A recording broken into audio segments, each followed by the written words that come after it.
The joy Raoul felt came from watching his youngest daughter as she played with the packing paper and shipping boxes.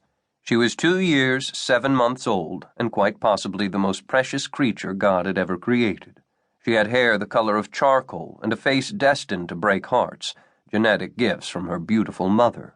Her creamy skin and emerald green eyes came from the Manzanares side of the family.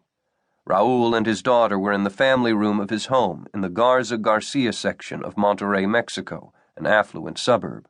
The stucco house had belonged to Raoul's father and grandfather before that. It was relatively modest, 4 bedrooms on a narrow street with a view of the Sierra Madre to the south.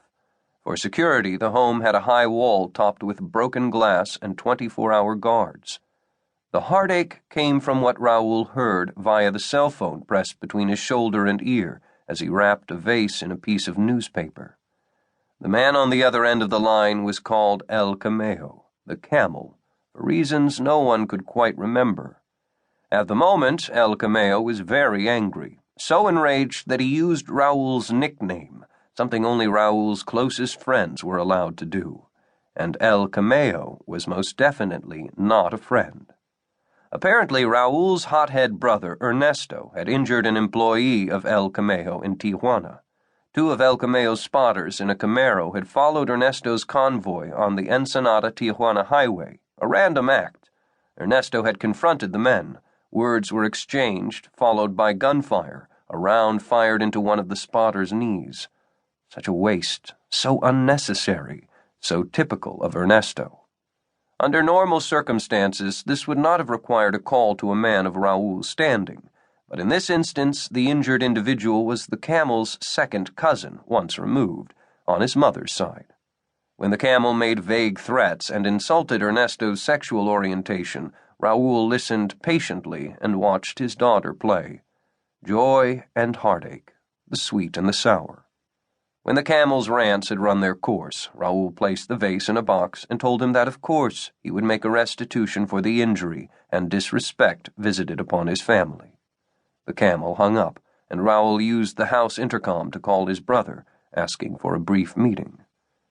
These were strange times in Mexico, as evidenced by Raoul Fuentes Manzanares' relationship with El Camello and his organization. Though neither wanted to admit it, both men needed each other. The Manzanares clan needed the camel's organization for safety.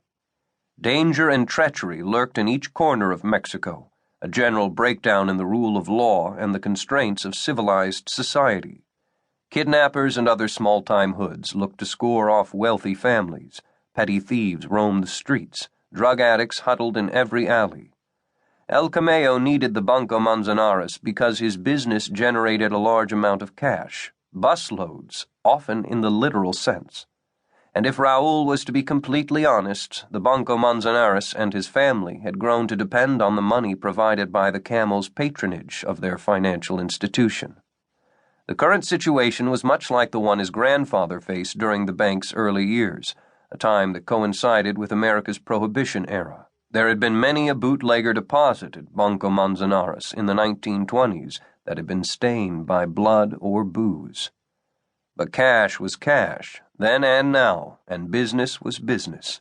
Raoul couldn't count the times as a child his grandfather had told him that money is green, no matter how black the heart of a man may be. So their respective operations became intertwined, everything connected. A ripple on the camel's side of the pond affected the tiniest Manzanares lily on the opposite shore, and vice versa. Also, the camel, unsophisticated in the ways of finance and the upper echelons of society, had come to rely on Raoul for advice and counsel as to managing his business and sudden wealth, much like he would with an older brother or mentor. Ernesto Fuentes Manzanares, who'd flown on a Banco Manzanares jet from Ensenada to Monterrey earlier in the day, entered the room. He patted his niece on the head and wandered to the wet bar in the corner. "How was your trip to Washington?"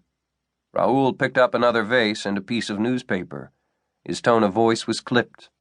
Ernesto poured a couple of centimeters of scotch into a plastic Flintstones cup belonging to Raoul's son, one of the few pieces of glassware not already in a box. "You are really leaving Mexico?"